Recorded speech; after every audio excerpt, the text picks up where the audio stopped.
শহীদ পরিবারদের জন্য আমরা যেটা অনেক আগে ঘোষণা এসেছিল যে 30 লক্ষ টাকা করে দেওয়া হবে শহীদ পরিবার, সেইটার 30 লক্ষ টাকা প্রত্যেকটা শহীদ পরিবার, এবং আহতদের জন্য যে বিভিন্ন ক্যাটাগরি ওয়াইজ যারা গুরুতর আহত, অতি গুরুতর আহত, এই অনুযায়ী আমরা 5 লক্ষ, 3 লক্ষ, 2 লক্ষ, 1 লক্ষ এরকমভাবে দেওয়া হবে আহতদের জন্য।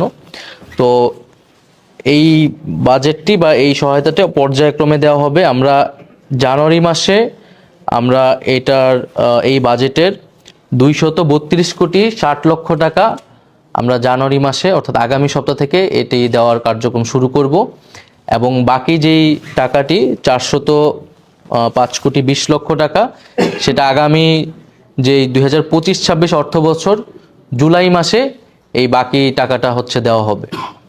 তো এখন আমরা জানুয়ারি মাসে এই 232 কোটি 60 লক্ষ টাকা শহীদ পরিবার ক্ষেত্রে, সেক্ষেত্রে 10 লক্ষ টাকা যেটা সঞ্চয়পত্র আকারে থাকবে, এবং আহতদের যে বিভিন্ন ক্যাটাগরি এবং দেশে বিদেশের চিকিৎসা কনসালটেন্সি বাবদ আমাদের বাকি বাজেটটা থাকবে। আহতদের ক্ষেত্রে আমরা এই 2 লক্ষ, 1 লক্ষ, 1 লক্ষ 50,000 এরকম বিভিন্ন ক্যাটাগরিতে দেওয়া হবে। এটা হচ্ছে নগদ মানে ক্যাশ অথবা চেকে দেওয়া হবে। আর শহীদ পরিবারদের 10 লক্ষ টাকাটা হচ্ছে সঞ্চয়পত্র আকারে দেওয়া হবে। আর বাকি টাকাটা যেটা 405 কোটি 20 লক্ষ সেটা হচ্ছে জুলাই মাসে, আগামী অর্থ বছরের যে বাজেট হওয়ার পরে জুলাই মাসে আমরা বাকি টাকাটা একবারে দিয়ে দেবো। শহীদ পরিবারদের ক্ষেত্রে 20 লক্ষ আর আহতদের ক্ষেত্রে বাকি যেটা থাকে আর কি।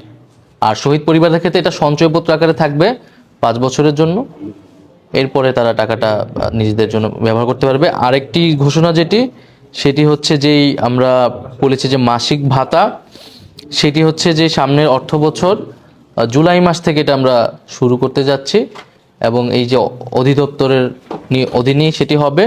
সেক্ষেত্রে শহীদ পরিবার এবং আহতদের ক্ষেত্রে যে আমরা ক্যাটাগরি করেছি অর্থাৎ অতি গুরুতর আহতরও যারা সারা জীবনের জন্য যারা ক্ষতিগ্রস্ত হয়েছে সেই ক্যাটাগরি অনুযায়ী আমরা মাসিক ভাতা প্রদানের বিষয়টি দেওয়া করা হবে।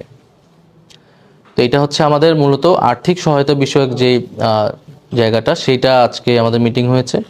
এছাড়া আমাদের যেই চিকিৎসা কার্যক্রম সেটি চলমান আছে।